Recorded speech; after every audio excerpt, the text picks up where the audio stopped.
To give up or not is what we discussed in my last video.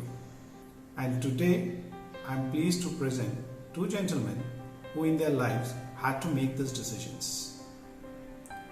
Hi friends, I am Arvind Khinvesra and I work with entrepreneurs and professionals to hone their professional skills and grow their business and careers. This is the 8th video in my series of Entrepreneurs Marathon, where I bring about the learnings of a marathon into a day-to-day life of entrepreneurs or businessmen. Our first guest is Mr. Prabhakar Sharma. He is an engineering graduate with post-graduation in management. He has a rich experience of 30 years. He has worked in companies like Ciba Geigy, Huntsman and Pidilite. And in the year 2015, he decided to take a plunge into entrepreneurship and start his own specialty chemicals company. So let's hear from Mr. Sharma. Hi. As an entrepreneur, we always go through a challenge. There is always a struggle going on between how long to pursue an opportunity and when to just leave it. So I'll just share one small real life story with you, which happened with me, and then how I dealt with it, and what is my take on the subject. So those who are in Bombay, they will know Mumbai. They will know that Bandra Worli bridge was under construction those days. And I used to work for a number one building material company. They were in the business of epoxy manufacturing. And it was a big opportunity, and unfortunately we were not the approved vendors. So there was a lot of pressure from management that on such a prestigious project, our product should also be used. And I started working on that, and it took me little over 2 years to get our products qualified and approved, and we started doing the business. So 2 years plus perseverance to get your product approved, then the business starts. And after about 9 months or a year, we realized that it's not an interesting business. Profits are not much. So management took a decision, where I was a part of the discussion, that we should come out of this business. Trust me, it was very difficult for me. It was so close to me. I had toiled for it for good over 2 years, and then we have to take a decision that we need to come out of the business. There was a tussle going on between mind and heart. Heart was saying don't give up. Mind was saying it's not an interesting business. Eventually we came out of that business. What helped me really to deal with that is what I'm going to share with you. It's a small prayer which is in the book called Tough Times Never Last, but Tough People Do, written by Dr. Schuller. And the prayer goes like this: O Lord, give me the guidance when to hold on and when to let go, and the grace to make the right decision with dignity. So my message to the entrepreneurs are, while it is important to have your perseverance, it is equally important, it is more important to know when to let go.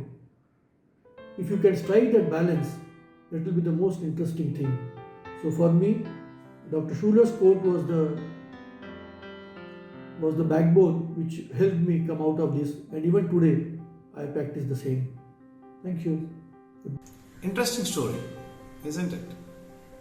First,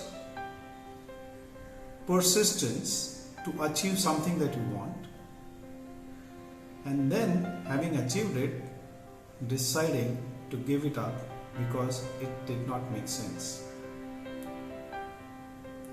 Our next guest is Mr. Elroy Gonsalves. Elroy has worked in industry in the HR domain, has been a trainer for the last 10 years and is currently the Vice President Operations of Learners Conclave. Let's hear it from Elroy. So my journey begins like this. In the year 2006, I started off with my career in HR and L&D. After a good round of 4 years, I decided that I need to do something more fulfilling, because of which I decided to take the jump and move into freelancing. Now, freelancing and consulting was good for the first 3 years because of the people I knew, the network that I had, revenue streams were good. But at the end of 3 years, it made me realize, am I happy with what's happening? I needed to do a reality check. And post this check, I realized maybe I need to go back to a job to secure my revenue streams. But then a voice within said, no, 3 years is too soon. So I said, okay, let me give it another try with the next reality check in another 3 years. Another 3 years passed, things improved, money was there, but somehow it was still staggered. I couldn't regulate or make regular flows of revenue. So in the year 2016, I decided that yes, I need to start considering other options.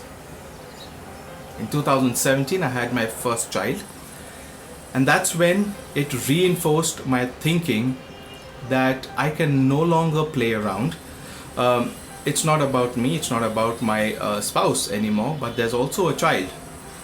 And so I had to take this hard call whether to pursue my dreams or make sure that my child has a better future. So from 2017 is when I decided that perhaps I need to start looking at something that would make me happy. Jobs came, but somehow they were not in line with what I wanted to do. Eventually, after 3 years, fortunately, there's something about 3 years in my life. So in 2019, I interacted with Asif, and that's when I realized that moving on to a job would also help me do something constructive for the trading fraternity.